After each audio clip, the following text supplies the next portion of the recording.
So there are a few specific relationships that we do want to go ahead and take a closer look at, particularly with column number 3 with marginal product.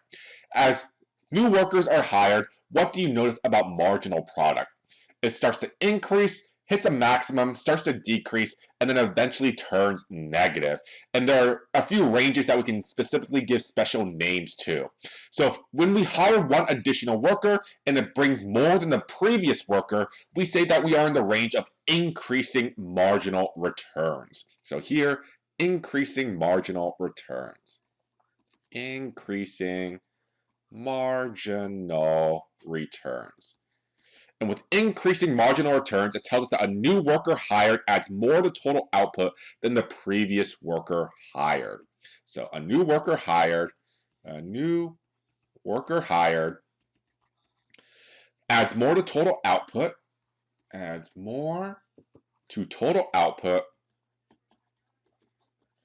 than the previous worker hired.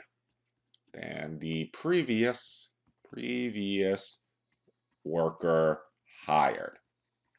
And essentially in this region, we notice that average product and marginal product are rising in this region. So here, if we want to get with a few specific numbers, we notice that average product and marginal product are rising in this region. So once again, these increasing marginal returns, a new worker hired adds more to total output than the previous worker hired. Average product and marginal product are rising in this region. So basically taking a look at the table that we have right here, up to how many workers are we experiencing these increasing marginal returns? We have it for the first worker because the first worker is always going to bring in more than the 0 workers. The second worker is bringing 5. That's more than the last worker, so yes, we're still in increasing marginal returns. The third worker is bringing in more than the previous worker, so yes, we're still in the region. But the fourth worker is bringing in less than the previous worker, so therefore we only have increasing marginal returns for the first 3 workers. So worker number 1, 2, and 3 is exactly the range of workers where we have increasing marginal returns, where each additional worker brings in more than the previous worker. We notice that MP is rising, and we also notice that AP is rising in this region as well. And we typically see these increasing marginal returns in the first sort of portion where we hire these new workers when we're just starting us out. The second type of returns that we can talk about, or the second range of returns we can talk about, is exactly what happens after our third worker. So we notice that it's still a positive amount for marginal product, but each additional worker is bringing in less than the previous worker. That's where we have diminishing marginal returns. We have the second range, diminishing marginal returns. And diminishing marginal returns just tells us that an additional worker hired adds to total output. So an additional worker hired adds to total output, meaning that it's still a positive amount, but it's going to be at a diminishing rate.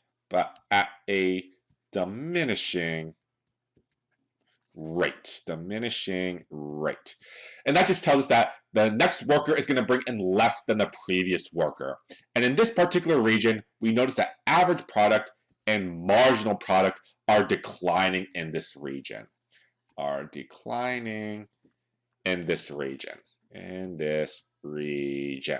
So once again, go ahead and take a look at the table that we have right here, and we notice that diminishing marginal returns begins after our third worker or at the fourth worker, because the fourth worker is only able to bring in 6 additional units of this particular good, but which is less than the previous worker. So here, diminishing returns sets in after the third worker or at the fourth worker. You want to be a little bit careful with how you sort of word that.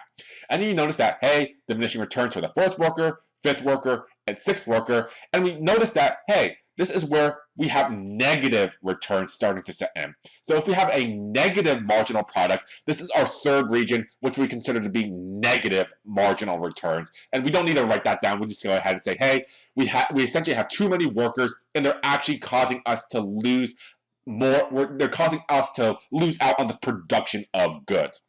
So essentially, the main idea that we have with all of this is when we add in new workers, it adds a lot to total product. But then as we keep on adding more and more workers, it adds at a decreasing rate. So we have the diminishing returns and then eventually negative returns.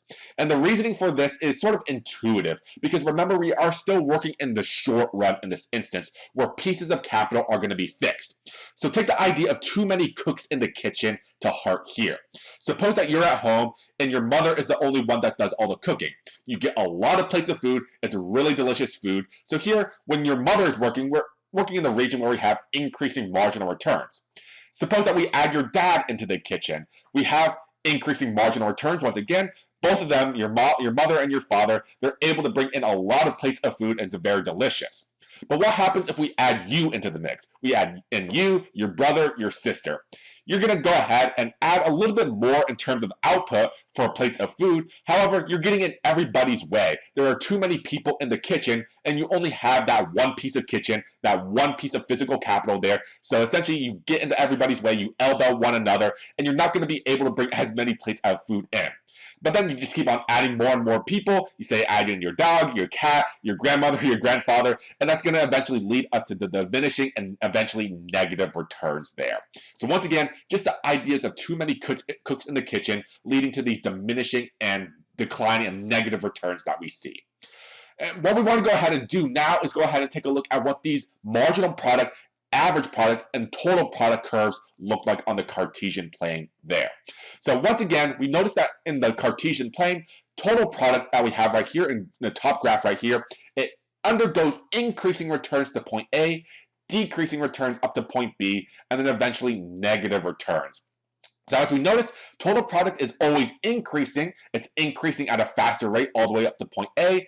When we have diminishing returns, it keeps on increasing at point B. But then once we hit the negative returns, we notice that there are too many cooks in the kitchen and our total product starts declining. And that can be all tied with graph B on the bottom right here with marginal product and average product, which is what we want to focus in on a little bit more. We notice that marginal product, this blue line right here, is always going to intersect our average product line at the average product curve's maximum. So here, that is the one key feature that we want to hone in on.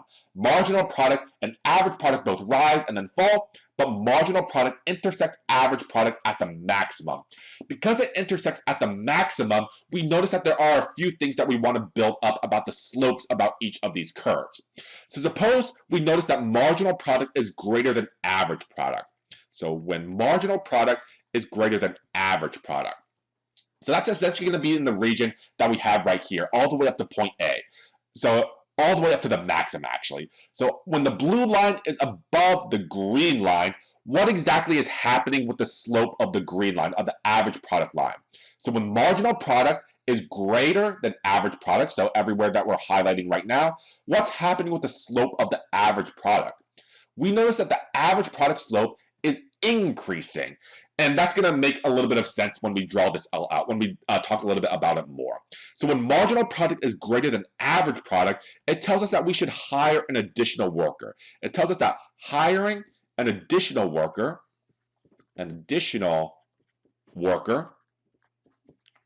will increase average product, So essentially in this region, when MP is greater than AP, we notice that AP is rising. So here, anytime MP is greater than AP, we should hire an additional worker because it's going to increase our average productivity. So take this as an example. Suppose that you have an average exam score of 80%, and then on the next exam you get a 90%. What has to happen to your average? Your average has to go up because the additional exam that you got, it gave you a higher score, so therefore it's going to raise your average. That's the idea that we have right here. If marginal product, if we hire an additional worker and this one worker is going to be able to bring a lot to the firm in terms of product, it tells us that our average product should rise as well. Conversely, suppose that we notice that average product is going to be above marginal product, or MP is less than AP. What's going to happen if we hire an additional worker? We notice that average product, the slope there, is going to be declining instead. So we just have the opposite case in this instance. So when MP is less than AP, when MP, when MP is less than AP, hiring an additional worker, an additional worker will decrease AP. Will decrease AP, meaning that AP is falling. AP is falling. So just the opposite case. Once again, if you have an average exam score of 80, but then you get a 70 on the next exam, that just tells you that your average is going to have to go down or decrease because the additional exam score is less than the average. So once again, we're working this in application. So in this instance, we should not be hiring an additional worker because we notice that, hey, our average productivity, our average efficiency is going down. So once again, this just ties into the idea that the sort of concepts that we've taken a look at with product, with output right here, they all tie into one another.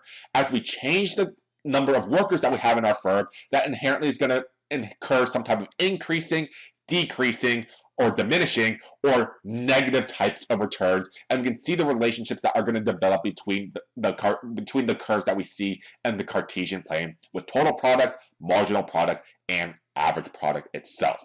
In the next section, we need to talk a little bit more about costs. We know exactly how production is going to take place in the short run, but the firm and corporation is going to have to incur some type of cost in order to conduct this type of production and bring goods out into the marketplace. So in the next section, we're going to focus in on the cost component a little bit more.